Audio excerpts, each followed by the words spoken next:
Hi friends, I am मधु। तो आज इस वीडियो में हम बात करेंगे हमारे फिजिक्स के चैप्टर के बारे में विच इज़ इलेक्ट्रिसिटी। तो आपके फिजिक्स का बहुत ही ज़्यादा इंपॉर्टेंट चैप्टर है इलेक्ट्रिसिटी वाला चैप्टर एंड लाइट वाला चैप्टर, बिकॉज इनमें से न्यूमेरिकल्स बहुत ज़्यादा आते हैं। ठीक है, इनमें कॉन्सेप्ट्स हैं, डेफिनेशंस हैं एंड फॉर्मूलाज हैं तो उनमें से न्यूमेरिकल्स बन के आते हैं एंड न्यूमेरिकल्स जो हैं उनकी वेटेज बहुत होती है, इसीलिए ये चैप्टर्स जो हैं बहुत ज़्यादा इंपॉर्टेंट बन जाते हैं आपके क्लास 10 के सिलेबस के लिए।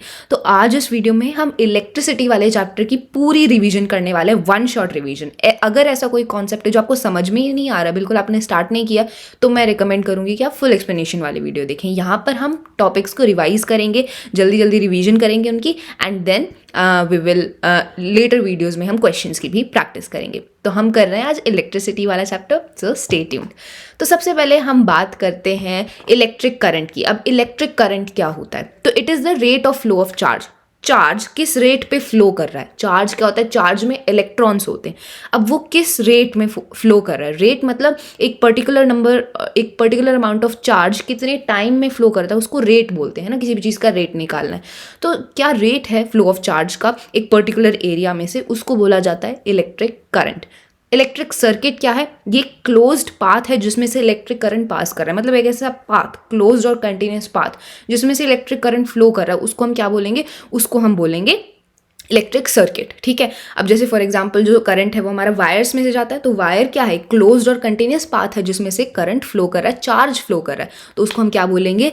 Electric circuit. ठीक है, अब यहाँ पे सबसे पहला फॉर्मूला हमारा आ चुका है इस चैप्टर का, which is the formula for electric current. अब आपको निकालना है कि कितना करंट फ्लो कर रहा है, तो इलेक्ट्रिक करंट को हम कैपिटल आई से रिप्रेजेंट करते हैं। तो इसका फॉर्मूला है Q/T। Q क्या है? ये है चार्ज, इलेक्ट्रिक चार्ज, इसको हम कैपिटल Q से रिप्रेजेंट करते हैं। एंड T क्या है? T is time. ठीक है, तो चार्ज को अगर आप टाइम से डिवाइड कर दोगे तो आपको rate of flow of charge मिल जाएगा, जिसको बोला जाता है इलेक्ट्रिक करंट। तो आपको इलेक्ट्रिक करंट मिल जाएगा कि कितना करंट जो है फ्लो कर रहा है। ठीक है, अब जो चार्ज है Q, उसकी एसआई यूनिट क्या है? हर एक चीज़ की एसआई यूनिट होती है ना, जैसे कि लेंथ की एसआई यूनिट मीटर है। ओके, तो ऐसे ही चार्ज की एसआई यूनिट क्या है? कूलम्ब, जिसको हम कैपिटल C से रिप्रेजेंट करते हैं। टाइम की एसआई यूनिट क्या है? सेकेंड्स। एंड फिर दोनों को डिवाइड करके करंट निकलेगा, और करंट की एसआई यूनिट क्या होती है? एम्पियर। ठीक है, ये याद रखना है। तो एक coulomb of charge, 1 coulomb of charge में कितने इलेक्ट्रॉन्स होते हैं? जैसे कि मैंने बताया था कि चार्ज में इलेक्ट्रॉन्स होते हैं, तो कितने इलेक्ट्रॉन्स होते हैं? तो एक कूलम्ब ऑफ चार्ज में 6 into 10 raise to the power 18 electrons, इतने सारे इलेक्ट्रॉन्स होते हैं एक कूलम्ब ऑफ चार्ज में। और एक इलेक्ट्रॉन में कितना चार्ज होता है? कितने कूलम्ब चार्ज होता है? एक इलेक्ट्रॉन में होता है 1.6 into 10 raise to the power -19 coulomb का चार्ज होता है। ठीक है, अब हम कैसे पता करें, कैसे करंट को मेजर कैसे किया जाता है? तो इसको मेजर करते हैं एमीटर से। एक डिवाइस होता है, अब जैसे करंट की एसआई यूनिट एम्पियर है, तो उसी से मिलता जुलता नाम है एमीटर, करंट को मेजर करने के लिए। इसको कैसे कनेक्ट करते हैं? एक सर्किट में सीरीज में कनेक्ट करते हैं, मतलब सीरीज में मतलब एक के बाद एक, सीरीज में कनेक्ट करते हैं एमीटर को, एंड फिर हम वहाँ से निकालते हैं कि कितना करंट फ्लो कर रहा है। ठीक है, तो measured by ammeter. And current जो फ्लो करता है सर्किट में, वो कहाँ से फ्लो करता है? पॉजिटिव से नेगेटिव टर्मिनल की तरफ। आपने देखा होगा कि सेल होता है, जो बैटरी होती है, उसमें एक पॉजिटिव साइड होती है, एक नेगेटिव साइड होती है। तो पॉजिटिव टर्मिनल से नेगेटिव टर्मिनल की तरफ जो है हमेशा करंट फ्लो करता है, ठीक है, ऑफ अ सेल। देन अब यहाँ पे यूनिट्स गिवन है, तो देखो एक एम्पियर, ये तो एसआई यूनिट हो गई। लेकिन तो करंट को मेजर करने की छोटी यूनिट्स भी होती हैं, जैसे कि एक मिली एम्पियर और एक माइक्रो एम्पियर। तो एक मिली एम्पियर में 10 raise to the power -3 ampere होते हैं, एंड एक माइक्रो एम्पियर में 10 raise to the power -6 ampere होते हैं। तो एम्पियर से छोटी यूनिट्स भी होती हैं, जैसे कि मीटर तो एसआई यूनिट है, उससे छोटी यूनिट सेंटीमीटर, मिलीमीटर भी होती है, वैसे ही एम्पियर के लिए भी यही। ओके, आगे मूव ऑन करते हैं। तो ये हमने जो है एक जनरल डेफिनेशंस यहाँ पे पढ़ी हैं, एंड अब हम आगे मूव ऑन करते हैं नेक्स्ट टॉपिक की तरफ, विच इज़ पोटेंशियल डिफरेंस। ठीक है, पोटेंशियल डिफरेंस, इसको हम क्या बोलते हैं? इसको वोल्टेज भी बोला जाता है। तो पोटेंशियल डिफरेंस क्या होता है? तो पोटेंशियल डिफरेंस होता है work done to move a unit charge from one point to another. अब देखो, चार्ज अपने आप तो जाएगा नहीं एक जगह से दूसरी जगह, उसको एक जगह से दूसरी जगह पहुंचाने के लिए मेहनत लगेगी, वर्क डन होगा, उस वर्क डन को ही बोला जाता है पोटेंशियल डिफरेंस। तो पोटेंशियल डिफरेंस बनता है जब एक इलेक्ट्रिक सर्किट में, तभी जो चार्ज है वो एक पॉइंट से जाके दूसरे पॉइंट पर मूव करेगा, मतलब फ्लो करेगा। ठीक है, तो एक यूनिट चार्ज को मूव करने के लिए जितना वर्क डन हो रहा है उसको बोलेंगे पोटेंशियल डिफरेंस। ठीक है, पोटेंशियल डिफरेंस को वोल्टेज भी बोलते हैं। जैसे बोलते हैं ना, इतने वोल्ट का ये है, इतने वोल्टेज है कि ये डिवाइस है, हम ऐसे अपने लेमैन लैंग्वेज में भी बोलते हैं। That is called potential difference, जिसको वोल्टेज भी बोला जाता है। तो अब पोटेंशियल डिफरेंस को निकालने का भी फॉर्मूला होगा, तो ऐसे बीच बीच में फॉर्मूलाज आएंगे, ये आपको ध्यान रखने। पोटेंशियल डिफरेंस का क्या फॉर्मूला है? तो पोटेंशियल डिफरेंस को कैपिटल V से रिप्रेजेंट करते हैं। इसका फॉर्मूला है work done divide by charge. जितना वर्क डन हो रहा है उसको चार्ज से डिवाइड कर दो, आपको मिल जाएगा पोटेंशियल डिफरेंस। वर्क डन को कैपिटल W से रिप्रेजेंट करते हैं एंड चार्ज को कैपिटल Q से रिप्रेजेंट करते हैं। ठीक है, अब वर्क डन की SI यूनिट क्या होती है? SI यूनिट होती है वर्क डन की जूल। ठीक है, हम जूल में, हम अपनी छोटी क्लास में भी पढ़ते आ रहे हैं, तो जूल होती है वर्क डन की SI यूनिट। चार्ज की SI यूनिट हमें पता है which is coulomb. And then फिर हमें पोटेंशियल डिफरेंस मिलेगा। पोटेंशियल डिफरेंस की SI यूनिट क्या होती है? वोल्ट, जिसको भी हम कैपिटल V से रिप्रेजेंट करते हैं। ऐसे बोलते हैं ना, इतने वोल्ट है, इतने वोल्ट की वोल्टेज है, तो ये हम यूज़ करते हैं ये टर्म्स, तो वो होता है हमारा SI unit of potential difference. ठीक है, अब आगे बात करते हैं। देन अब आगे हम डिफाइन करेंगे एक वोल्ट को। ऐसे क्वेश्चंस बिल्कुल बन के आ सकते हैं आपके एग्जाम में कि डिफाइन करो कि एक वोल्ट क्या होता है, एक एम्पियर क्या होता है, तो आप उसको डिफाइन करना आना चाहिए।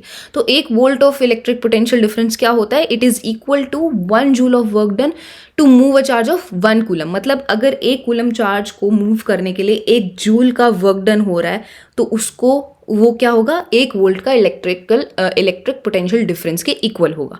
ठीक है, तो अगर 1 वोल्ट पोटेंशियल डिफरेंस है तो वो किसके इक्वल है? 1 जूल का वर्क डन हो रहा है 1 कूलम चार्ज को मूव करने के लिए from one point to another in a electric circuit. वैसे आप डिफाइन करोगे। अब वोल्टेज को मेजर करते हैं कैसे? पोटेंशियल डिफरेंस को कैसे मेजर करते हैं कि कितना पोटेंशियल डिफरेंस है? तो उसके लिए इंस्ट्रूमेंट होता है वोल्ट मीटर। ठीक है, जैसे करंट को मेजर करने के लिए एम मीटर होता है, पोटेंशियल डिफरेंस को मेजर करने के लिए होता है वोल्ट मीटर। एंड इसको हमेशा हम पैरेलल में कनेक्ट करते हैं। एम मीटर को सीरीज में कनेक्ट करते हैं, लेकिन जो वोल्ट मीटर है उसको पैरेलल में कनेक्ट करते हैं। 2 टाइप के कनेक्शन होते हैं, सीरीज कनेक्शन एंड पैरेलल। इनके बारे में आगे हम बात करेंगे। ठीक है, एंड जो वोल्ट मीटर है वो पैरेलल कनेक्ट किया जाता है बिकॉज 2 पॉइंट के बीच का पोटेंशियल डिफरेंस निकलता है। ठीक है, आगे बात करते हैं अब हम इलेक्ट्रिक सर्किट। एक सर्किट में ही जो है करंट फ्लो करता है। ठीक है, तो अब सर्किट को हम डिटेल में समझते हैं। तो एक कंटिन्यूस क्लोज्ड पाथ जिसमें से करंट फ्लो कर रहा है वो इलेक्ट्रिक सर्किट है, ये हम अच्छे से जानते हैं।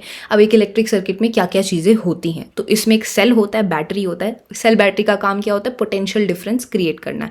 एक प्लग या प्लग की होती है, मतलब जो स्विच होता है ना, जैसे हम स्विच ऑन करते हैं तो लाइट जलती है, तो वो प्लग की बोलते हैं उसको, जिससे सर्किट कंप्लीट हो जाता है एंड देन जो करंट है वो फ्लो करता है। ठीक है, तो इलेक्ट्रिक कंपोनेंट्स होते हैं। ठीक है, जैसे कि बल्ब है, वायर्स हैं, ये सब चीज़ें। ठीक है, एंड कनेक्टिंग वायर्स ऑब्वियसली जिसमें से करंट फ्लो करेगा। तो ये डायग्राम है एक इलेक्ट्रिक सर्किट का, ये आप देख सकते हो। डायग्राम्स बहुत ज़्यादा इंपॉर्टेंट होते हैं फिजिक्स में। तो ये जो लाइन्स आपको दिख रही हैं छोटी बड़ी, जहाँ एक तरफ प्लस एक तरफ माइनस है, ये आपकी सेल या बैटरी। ओके, अगर एक ही प्लस है माइनस है तो वो सेल होगा, अगर ज़्यादा है तो बैटरी हो जाएगी। ठीक है, अब पॉजिटिव से नेगेटिव टर्मिनल की तरफ करंट फ्लो करता है, तो एरोज आप देख सकते हो पॉजिटिव से नेगेटिव टर्मिनल की तरफ। ओके, एंड यहाँ पे जो हार्ट लाइक स्ट्रक्चर है, ये क्या है? ये एक बल्ब का सिंबल है। एंड वो ए जो लिखा हुआ है वो आपका एम मीटर है, जिससे मेजर करते हैं कि कितना करंट फ्लो कर रहा है। एंड ये जो ब्रैकेट के बीच में डॉट है, के लिखा हुआ है, ये है आपकी प्लग की, जो कि स्विच है, जो हम स्विच ऑन बंद करते हैं, ऑन करते हैं, ऑफ करते हैं, तो दैट इज़ द स्विच। ठीक है, अब आगे हम सिंबल्स की बात कर लेते हैं कि इलेक्ट्रिक कंपोनेंट्स में ये तो बेसिक है, लेकिन और भी कंपोनेंट्स होते हैं। ये पूरी टेबल आपकी एनसीईआरटी में गिवन है, ये अच्छे से याद करनी है। ये सारे सिंबल्स आपको पता होनी चाहिए, बिकॉज अगर न्यूमेरिकल्स आएंगे उनमें ये सिंबल्स यूज होंगे, आपको पता नहीं है कि क्या सिंबल किसके लिए रिप्रेजेंट करता है, तो फिर आप सॉल्व नहीं कर पाओगे। तो you should know this table by heart. Okay, आगे बात करते हैं हम ओम्स लॉ के बारे में। तो ओम्स लॉ क्या होता है? तो ओम्स लॉ स्टेट करता है कि जो पोटेंशियल डिफरेंस होता है 2 पॉइंट के बीच में, वो डायरेक्टली प्रोपोर्शनल होता है इलेक्ट्रिक करंट के, अगर एक कांस्टेंट टेम्परेचर है तो। मतलब जितना इलेक्ट्रिक करंट है उतना ही पोटेंशियल डिफरेंस होगा, डायरेक्टली प्रोपोर्शनल है। मतलब अगर पोटेंशियल डिफरेंस बढ़ रहा है तो इलेक्ट्रिक करंट भी बढ़ेगा, अगर पोटेंशियल डिफरेंस कम हो रहा है तो इलेक्ट्रिक करंट भी कम होगा। डायरेक्टली प्रोपोर्शनल मतलब एक चीज़ बढ़ रही है तो दूसरी भी बढ़ेगी, और एक चीज़ कम हो रही है तो दूसरी भी कम होगी, उसको डायरेक्टली प्रोपोर्शनल बोला जाता है। तो ये आपका ओम्स लॉ है कि अगर एक कांस्टेंट टेम्परेचर है तो उसमें जितना पोटेंशियल डिफरेंस होगा वो डायरेक्टली प्रोपोर्शनल होगा इलेक्ट्रिक करंट के, ठीक है। तो इसको अगर हम फॉर्मूला की फॉर्म में लिखें, इसको रिप्रेजेंट करें तो मतलब V is directly proportional to I। V है आपका पोटेंशियल डिफरेंस, I है आपका करंट, ठीक है। और इसको अगर हम प्रोपोर्शनैलिटी के सिंबल को हटाएं तो हम एक कांस्टेंट लगा सकते हैं। तो हमने यहाँ पे रेजिस्टेंस का जो है R जो है ये हमारा कांस्टेंट होता है प्रोपोर्शनैलिटी का, ठीक है। ये मैथ्स में हम सब पढ़ चुके हैं तो इतना आपको पता होना चाहिए। तो ये अगर हम प्रोपोर्शनैलिटी वाला सिंबल हटा रहे हैं, इक्वल लगा रहे हैं, तो हमने एक कांस्टेंट लगाना होता है हमें प्रोपोर्शनैलिटी का, तो वो R है। अब ये R क्या है? ये R है रेजिस्टेंस। अब रेजिस्टेंस के बारे में हम आगे बात करेंगे। तो यहाँ पे देखो V is equal to I R हो गया, और I को अगर आप जो है लेफ्ट साइड शिफ्ट करोगे और V उधर हो जाएगा तो I is equal to V by R बन के आ गया। तो हमारे पास ये नया फॉर्मूला आ गया, that is current is equal to potential difference divide by resistance. तो ये फॉर्मूलाज आपको याद रखने। अब R क्या है? कॉन्स्टेंट ऑफ प्रोपोर्शनैलिटी, जिसको रेजिस्टेंस बोलते हैं एट अ गिवन टेम्परेचर। ये टेबल से आप देख सकते हो कि पोटेंशियल डिफरेंस बढ़ रहा है तो करंट भी बढ़ रहा है, मतलब डायरेक्टली प्रोपोर्शनल, एंड यही आपका ओम्स लॉ है। तो क्वेश्चन डायरेक्ट यहाँ से आ सकता है, डिफाइन ओम्स लॉ, ठीक है, with the help of a chart और टेबल। तो ये ऐसे आप इसको डिफाइन करोगे। अब रेजिस्टेंस के बारे में हम बात करते हैं, ये जो हमारा कांस्टेंट है प्रोपोर्शनैलिटी का। तो रेजिस्टेंस है क्या? तो रेजिस्टेंस कंडक्टर की एक प्रॉपर्टी होती है जिससे वो इलेक्ट्रिक करंट के फ्लो को रेजिस्ट करता है। रेजिस्ट करने का मतलब रोकता है। अब देखो, इलेक्ट्रिक करंट फ्लो हो रहा है हमारे सर्किट में से, वो इजीली फ्लो नहीं होता है। कोई एक चीज़ होती है जो उसे रोक रही होती है, रेजिस्ट कर रही होती है, एंड कंडक्टर की उसी प्रॉपर्टी को, जो इलेक्ट्रिक करंट को रोक रही है, रेजिस्ट कर रही है, उसी को रेजिस्टेंस बोलते हैं, ठीक है। रेजिस्टेंस की अब ऐसा यूनिट होती है ओम, ठीक है, जिसका ये सिंबल है ग्रीक लेटर ओमेगा, ठीक है, ये सिंबल।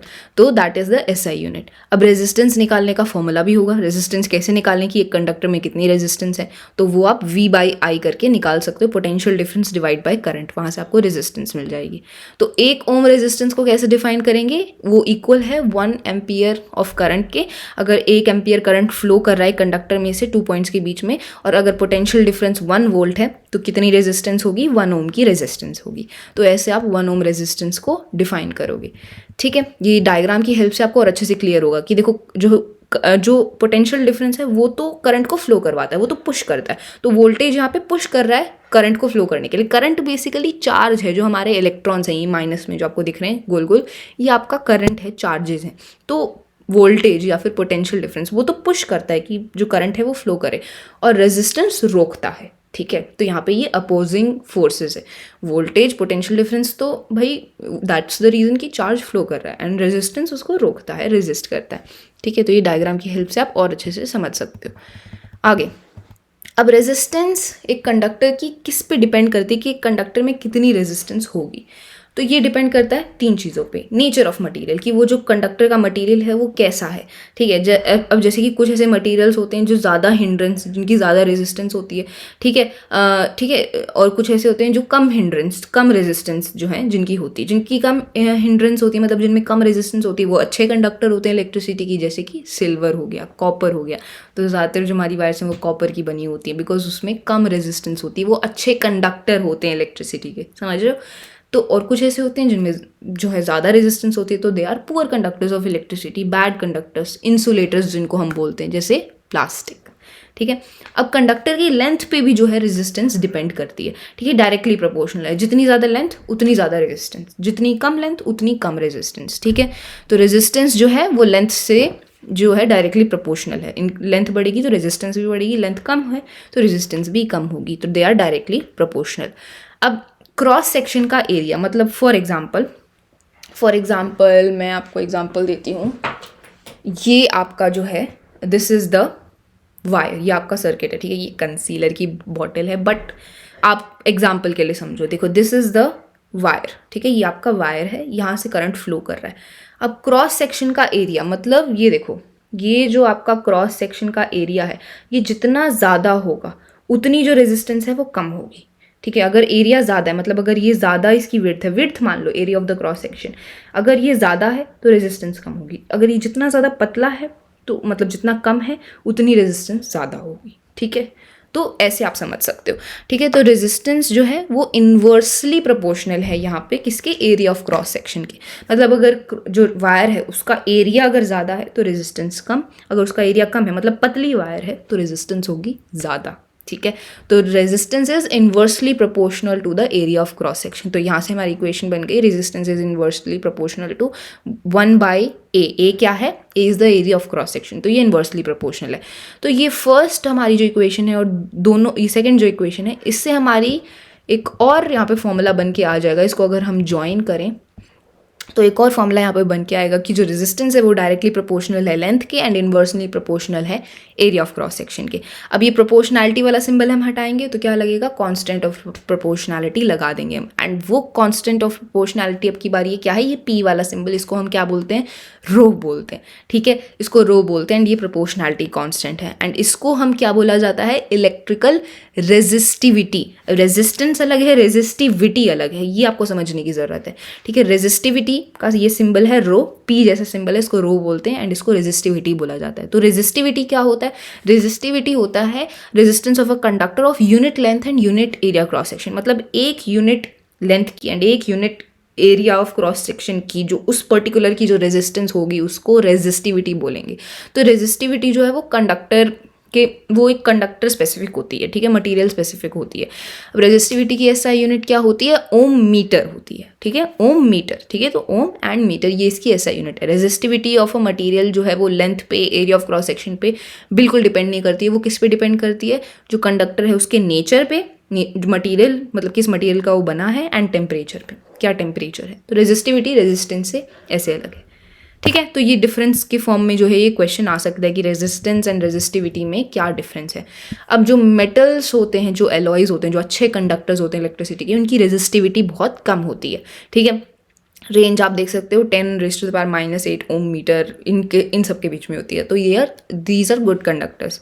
इंसुलेटर्स की ज़्यादा रेजिस्टिविटी होती है तो दे आर बैड कंडक्टर्स, ठीक है।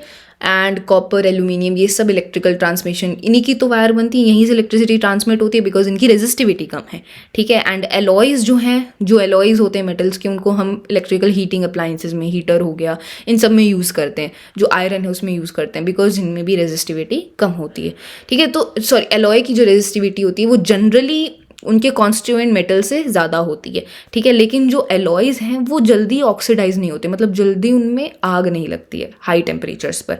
तो आग तो नहीं लगनी चाहिए बिकॉज ज़्यादा टेम्परेचर होगा तो that would be a safety hazard, तो इसीलिए एलॉयज का यूज़ किया जाता है, ठीक है। तो इसलिए इलेक्ट्रिकल हीटिंग डिवाइसेज में मोस्टली एलॉयज को यूज़ करते हैं। अब कॉम्बिनेशन ऑफ रेजिस्टर्स। अब यहाँ पे मैंने आपको बताया था कि जो कनेक्शन है, जो कॉम्बिनेशन है, वो अलग अलग टाइप के होते हैं। एक सीरीज कॉम्बिनेशन होता है, पैरेलल कॉम्बिनेशन होता है। मतलब कैसे हम रेजिस्टर्स को लगा रहे हैं अपने सर्किट में, उस कॉम्बिनेशन के दो टाइप। सीरीज कॉम्बिनेशन मतलब एक के बाद एक लगा रहे हैं तो वो सीरीज हो गया। पैरेलल मतलब एक के ऊपर एक लगा रहे हैं तो वो पैरेलल कॉम्बिनेशन। तो सीरीज में क्या होता है? रेजिस्टर्स मतलब जो रेजिस्टेंस को नाप रहे हैं बेसिकली, ठीक है। तो जो रेजिस्टर्स हैं, अगर दो या दो से ज़्यादा रेजिस्टर्स एंड टू एंड मतलब एक के बाद एक लगे हुए हैं तो वो क्या है? सीरीज कॉम्बिनेशन है। यहाँ पे आप देख सकते हो R1, R2, R3, ये तीनों जो रेजिस्टर्स हैं ये एक के बाद एक लगे हुए हैं, तो ये सीरीज कनेक्शन में, सीरीज कॉम्बिनेशन में है। ओके, आगे बात करते हैं। तो ये आपका सीरीज कॉम्बिनेशन होता है एंड इसमें से जो करंट फ्लो कर रहा है वो हर एक रेजिस्टर में से सेम होता है बिकॉज एक के बाद एक लगे हैं। जितना भी करंट जाएगा तीनों रेजिस्टर्स में से सेम करंट जाएगा। पोटेंशियल डिफरेंस जो है इनका अलग अलग होता है बिकॉज पोटेंशियल डिफरेंस हमेशा दो पॉइंट के जो बीच में है मापा जाएगा। करंट तो जो है पैरेलल जाएगा लेकिन सीधा जाएगा, लेकिन जो पोटेंशियल डिफरेंस है वो दो पॉइंट के बीच में होता है। तो पोटेंशियल डिफरेंस जो है हर एक रेजिस्टर का वो अलग अलग होगा लेकिन करंट इनमें सेम होता है। और अगर आपको इक्विवेलेंट रेजिस्टेंस निकालनी है, मतलब टोटल रेजिस्टेंस निकालनी है इस पूरे सर्किट की, ठीक है, टोटल रेजिस्टेंस निकालनी है इस पूरे सर्किट की, तो फिर आप क्या करोगे? It is equal to the sum of individual resistance. मतलब इंडिविजुअल रेजिस्टेंसेस को सम कर दो तो आपको पूरी जो है टोटल रेजिस्टेंस मिल जाएगी कि हर एक रेजिस्टर की रेजिस्टेंस निकालो, ऐड कर दो इक्विवेलेंट रेजिस्टेंस। इक्विवेलेंट रेजिस्टेंस का मतलब है पूरे सर्किट में जितनी भी रेजिस्टेंस है, टोटल रेजिस्टेंस। अब सीरीज कॉम्बिनेशन की क्या नुकसान है, डिसएडवांटेजेस क्या है? तो अगर कोई एक कंपोनेंट काम करना बंद कर देता है तो पूरा सर्किट ही ब्रेक हो जाएगा बिकॉज सब सीरीज में कनेक्टेड है। एक काम करना बंद हुआ तो पूरा सर्किट ही ब्रेक हो जाएगा। Okay, and we can not connect bulb और हीटर को कनेक्ट नहीं कर सकते हो बिकॉज इनमें अलग अलग करंट चाहिए होते हैं। बल्ब को कम करंट चाहिए, हीटर को ज़्यादा करंट चाहिए, लेकिन सीरीज में एक ही अमाउंट ऑफ करंट ही जो है फ्लो करता है। तो इसीलिए आप एक ज़्यादा डिवाइसेस को एक साथ कनेक्ट नहीं कर सकते जिनको अलग अलग अमाउंट ऑफ करंट चाहिए। ये सीरीज कॉम्बिनेशन के क्या हो गए? डिसएडवांटेजेस हो गए। अब अगला कॉम्बिनेशन है पैरेलल कॉम्बिनेशन। इसमें क्या होता है? इसमें दो या दो से ज़्यादा जो रेजिस्टर्स हैं वो दो कॉमन पॉइंट के बीच में होते हैं, एक दूसरे से पैरेलल होते हैं, ठीक है, इसको पैरेलल कॉम्बिनेशन बोलेंगे। तो यहाँ पे आप देख सकते हो तीनों जो ये रेजिस्टर्स हैं ये एक्स एंड वाई इन दोनों पॉइंट के बीच में ही हैं ये तीनों रेजिस्टर, एंड ये पैरेलल हैं एक दूसरे के, तो ये पैरेलल कॉम्बिनेशन है। इसमें जो करंट है वो अलग अलग फ्लो करेगा। अब यहाँ से एक्स से जो करंट है वो R1 में से अलग करंट है, R2 में से अलग अमाउंट ऑफ करंट जाएगा, एंड R3 में से अलग अमाउंट ऑफ करंट। ओके, सो जो करंट होता है तीनों रेजिस्टर्स में से वो अलग अलग होगा, लेकिन इनमें पोटेंशियल डिफरेंस जो है तीनों रेजिस्टर्स का वो सेम होगा, बिकॉज ये तीनों रेजिस्टर्स दो पॉइंट के बीच में ही है, ठीक है, तीनों की तीनों दो ही पॉइंट के बीच में, तो इनका पोटेंशियल डिफरेंस होगा सेम, लेकिन करंट अलग अलग होगा, ठीक है, सीरीज कॉम्बिनेशन का बिल्कुल ऑपोजिट। ओके, तो करंट इनमें अलग है लेकिन पोटेंशियल डिफरेंस सेम है। एंड इसमें जो अगर आपको इक्विवेलेंट रेजिस्टेंस मतलब टोटल रेजिस्टेंस निकालना है तो आपको क्या करोगे, रेसिप्रोकल कर उसका, अगर रेसिप्रोकल सबसे पहले आप निकालोगे तो सबसे पहले आपको क्या करना है, सारों का सम करना है, उनका रेसिप्रोकल कर देना है, एंड देन फिर वो आपको मिलेगा इक्विवेलेंट रेजिस्टेंस का रेसिप्रोकल, उसको दोबारा रेसिप्रोकल करोगे तो आपको पूरा टोटल रेजिस्टेंस मिल जाएगा, ठीक है। तो ये फॉर्मूला है, वो हमने फुल एक्सप्लेनेशन वाले वीडियो में समझा भी रखा है। अब एप्लीकेशन कहाँ यूज़ करते हैं पैरेलल कॉम्बिनेशन को, तो पैरेलल कॉम्बिनेशन को ही हम अपनी डेली लाइफ में सबसे ज़्यादा यूज़ करते हैं, बिकॉज इसमें करंट जो है डिवाइड हो जाता है, तो जिस डिवाइस को जितना करंट चाहिए उस हिसाब से हम वेरी कर सकते हैं, वेरी करके हम करंट उसमें सेंड कर सकते हैं पैरेलल कॉम्बिनेशन में।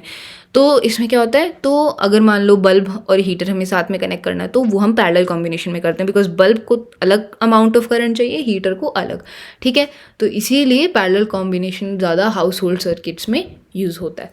आगे, अब heating effect of electric current, अब करंट पास कर रहा है तो हीट तो जनरेट होगी, ऐसे ही तो करंट अपने आप पास होगा, लेकिन उसके कुछ कॉन्सिक्वेंसेस भी होते हैं, हीट जनरेट होती है ना, जैसे आप टच करो, जैसे आपने देखा भी होगा कि अगर किसी वायर को आप टच करोगे उसमें बहुत ज़्यादा करंट पास करो तो गर्म होती है, वो बल्ब जो होता है काफ़ी देर से चल रहा है तो गर्म हो जाता है, हीट हो जाता है, तो हीटिंग इफेक्ट है ये इलेक्ट्रिक करंट का।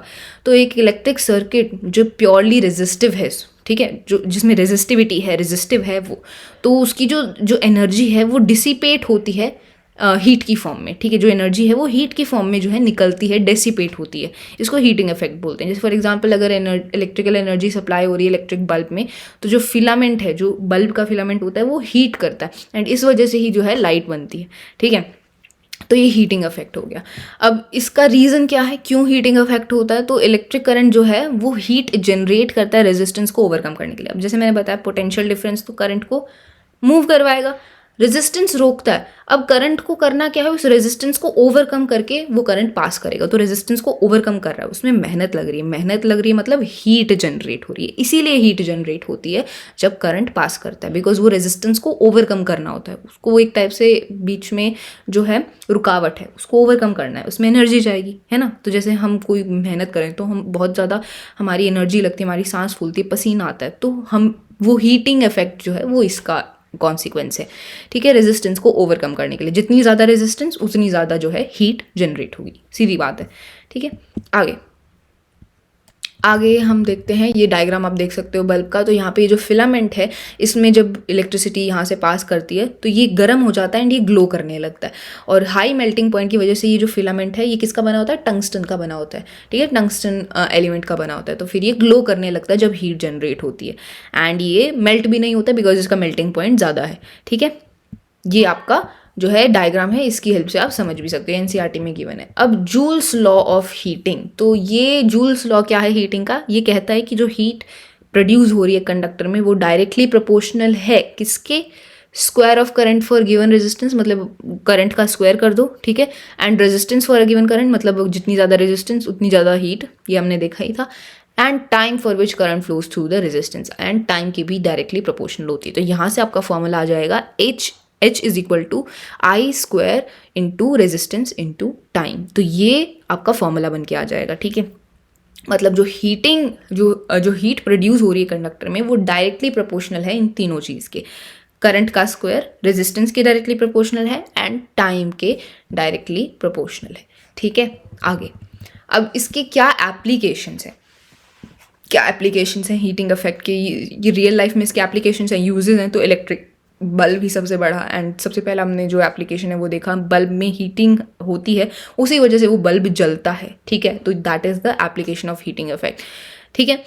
एंड इलेक्ट्रिकल फ्यूज़ भी इसका जो है एप्लीकेशन है। कैसे? फ्यूज़ क्या होता है? एक सेफ्टी डिवाइस होता है जो इलेक्ट्रिक सर्किट में लगाया जाता है कि अगर मान लो गलती से ज़्यादा इलेक्ट्रिक करंट आ जाए, तो ज़्यादा इलेक्ट्रिक करंट आता है तो फ्यूज़ का मेल्टिंग पॉइंट बहुत कम होता है, बहुत कम होता है। अगर उसको जैसे ही ज़्यादा इलेक्ट्रिक करंट मिलेगा तो अपने आप वो फ्यूज़ मेल्ट हो जाएगा एंड सर्किट ब्रेक हो जाएगा। सर्किट ब्रेक हो जाएगा तो वो ज़्यादा जो इलेक्ट्रिक करंट है वो डिवाइस तक पहुँच ही नहीं पाएगा। अगर ज़्यादा इलेक्ट्रिक करंट एक डिवाइस तक पहुँच जाता है तो ऑब्वियसली वो डिवाइस ख़राब हो जाएगा ना। तो ऐसा ना करने के लिए, ऐसा ना होने के लिए हम फ्यूज़ लगाते हैं सर्किट में, है ना। बोलते हैं ना फ्यूज़ उड़ गया, मतलब अगर ज़्यादा करंट आ जाए तो वो फ्यूज़ मेल्ट हो जाता है एंड इस वजह से सर्किट ब्रेक होता है एंड वो ज़्यादा करंट डिवाइस तक नहीं पहुंच पाता, वो डिवाइस सेफ रहता है। ठीक है, तो ये एप्लीकेशन है। तो ये बेसिकली किसका बना होता है? ये मेटल उसके अलॉय का बना होता है बिकॉज इनका मेल्टिंग पॉइंट जो है वो कम होता है। ठीक है, तो मेड ऑफ अ मेटल और एन अलॉय जिसका मेल्टिंग पॉइंट थोड़ा कम होता है एंड फिर अगर ज़्यादा करंट आ जाए तो ये मेल्ट होकर अपने आप ये सर्किट को ब्रेक कर देता है। ठीक है, एंड इससे जो अप्लायंस है वो सेफ रहता है, जो भी डिवाइस कनेक्टेड है वो सेफ रहता है। अब पावर क्या होता है? तो पावर, इलेक्ट्रिक पावर यहाँ पे नई टर्म है। इसको हम डिफाइन करेंगे amount of electric charge consumed in a circuit per unit time, मतलब कितना चार्ज एक यूनिट टाइम में कंज्यूम हो रहा है वो पावर है।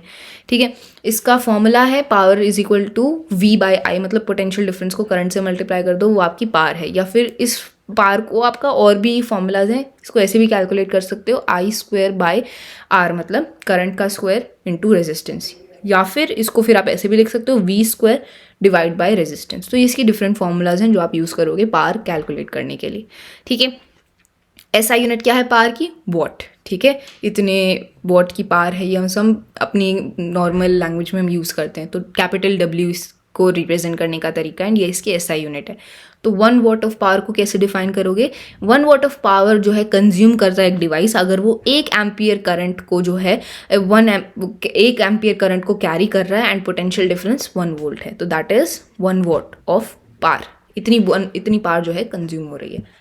आगे तो इलेक्ट्रिक पावर एंड जो कमर्शियल यूनिट है, मतलब जो हम डे टू डे लाइफ में यूज़ करते हैं, जो कमर्शियल यूनिट है एनर्जी की वो है किलोवाट आवर। ठीक है, किलोवाट आवर, 1 किलोवाट आवर में कितने जूल होते हैं वो आप कैलकुलेट कर सकते हो। 1000 वॉट इंटू 3600 सेकेंड्स एंड वो आ जाएगा 3.6 इंटू 10⁻6 जूल।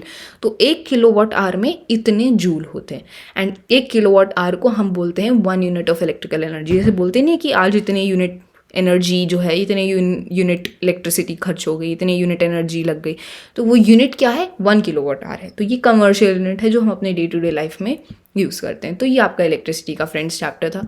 ईजी था, हमने हर एक टर्म को अच्छे से रिवाइज किया, फॉर्मूला को देखा एंड जल्दी से हमने हर एक कॉन्सेप्ट की ओवरऑल रिवीजन करी। अगर अभी भी कोई ऐसी चीज़ है जो आपको समझ में नहीं आई है, डाउट है, तो रेकमेंड करूँगी कि आप फुल एक्सप्लेनेशन वाले वीडियो देखो, उसमें हमने डिटेल में समझा है, यहाँ पे हम रिवीजन कर रहे हैं।